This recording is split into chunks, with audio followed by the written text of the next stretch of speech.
Hi, Wade Summerlin here with Utility Service Agency, and Mike Consalvi, Ecobeton USA. we're down here in sunny Florida. We have just finished repairing this concrete foundation. As you can see right here from these pieces and what I'm holding, this foundation was literally just falling apart. What we have done here is we have used elephant armor to make this repair. Really nice finish. This is going to be a permanent finish. And now, to address this even one step further, including the existing foundation that was still good, we're going to apply VetroFluid by Ecobeton.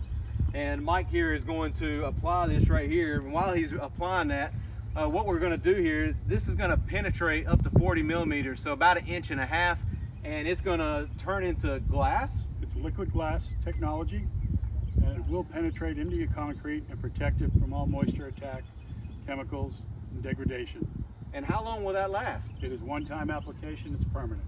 You're kidding. As long as Show us how to put it on there. As long as the foundation's here, it'll be here. All right. That easy, huh? That easy. There you go, guys. One-time application, permanent. It's going to seal up the concrete 100%. Essentially what we're going to do is we're going to stop this from going any further. That's going to be there forever. You can apply this to existing concrete. You can apply it to new concrete. Reach out to Utility Service Agency. Let us come on by and talk to you about this product. Thanks for checking us out.